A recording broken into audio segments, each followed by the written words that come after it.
আনন্দময়ী মা সবার ঘরে ঘরে আসুক, সবার ঘরে আনন্দ ভরে উঠুক। সবাইকে জানাই শুভ মহালয়ার শুভেচ্ছা। আজকে মহালয়া স্পেশালে আমি বানাচ্ছি দারুণ একটা রেসিপি। প্রথমে 2 চামচ ঘি নিয়ে নিলাম। এই ঘিটা কিন্তু আমার ঘরে বানানো ঘি। এবারে দিয়ে দিলাম 1 বাটি সুজি। সুজিটাকে ঘিয়ের সাথে ভালো করে ভেজে নেব। ভাজতে সময় লাগবে 2 মিনিটস। 2 মিনিটসের বেশি কিন্তু ভাজা চলবে না। যখন এরকম ভাজা হয়ে যাবে 2 মিনিটসে দেখবেন ঠিক এরকম ভাজা হয়ে গেছে। এবারে যে বাটিতে সুজি নিয়েছি সেই বাটিরই 1 বাটি জল নিয়ে নেব। জলটাকেও সুজির সাথে খুব ভালো করে মিক্স করে নেব। আর গ্যাসের ফ্লেম বা ইন্ডাকশনের ফ্লেম থাকবে মিডিয়াম। এবারে দিয়ে দিলাম 1 কাপ দুধ।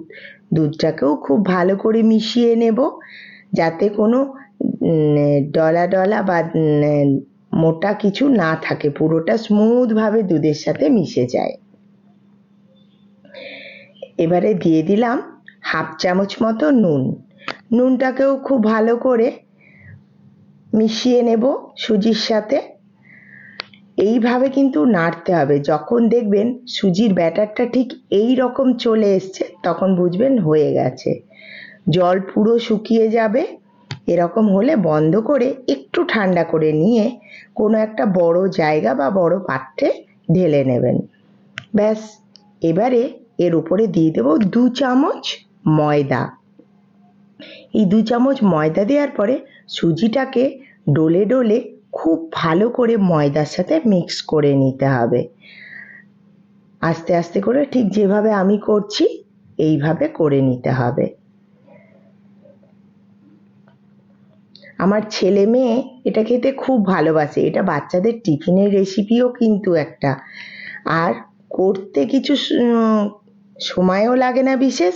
আর তাছাড়া ঘরে তো সুজি থাকেই, হয়ে যায়। এবারে যেটা বানালাম সুজির ডোটা সেটা একটা বাটিতে তুলে নিয়ে অল্প পরিমাণ সাদা তেল দিয়ে ওপরে একটু মাখিয়ে রেখে দেব রেস্টে 10 থেকে 15 মিনিট।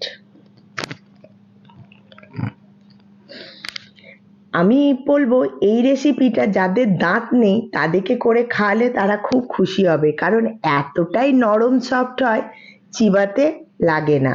তো যাদের দাঁত নেই, খেতে ভালোবাসে, তাদের জন্যে এই পরোটা বা রুটিটা করে অবশ্যই খাওয়াবেন।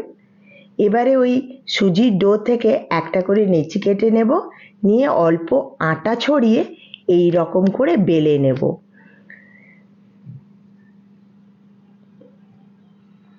এবারে একটা তাওয়া গরম করতে দিয়ে এটাকে দিয়ে দেব। এই সুজির আইটেমটা নিরামিষ দিনেও খাওয়া যেতে পারে। অনেকেরই লুচি খেতে খেতে অসুবিধা হয়, তাদেরকে বলবো এটা করবেন। আর এর সব থেকে বড় গুণ হচ্ছে খুবই নরম সফট। এইভাবে উল্টে পাল্টে রুটিটাকে ভেজে নেব সুজির। এখানে একটা কথা বলি যে যারা রুটি করবেন তারা এইভাবে উল্টে পাল্টে সেঁকে নিলেই হয়ে যাবে। কিন্তু আমি না, আজকে রুটি করব না, আজকে করব পরোটা। তাই আমি একটু সাদা তেল ছড়িয়ে দেব।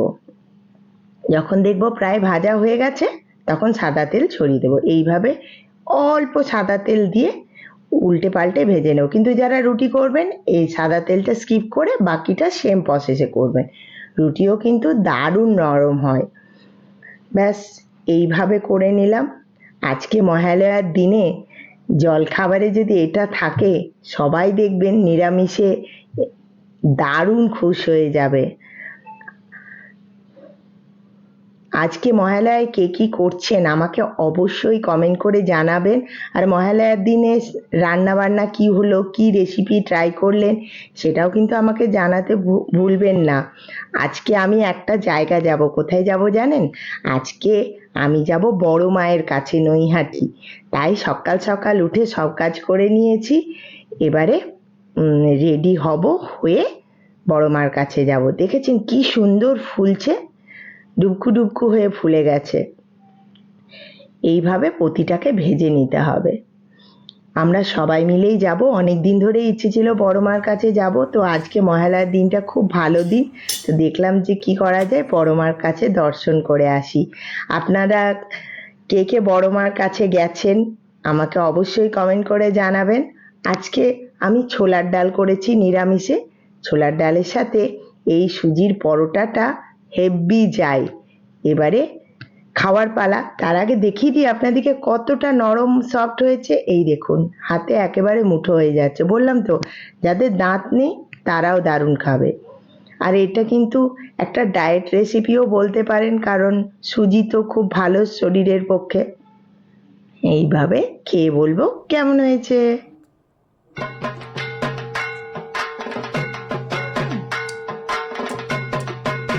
দারুণ দারুণ দারুণ।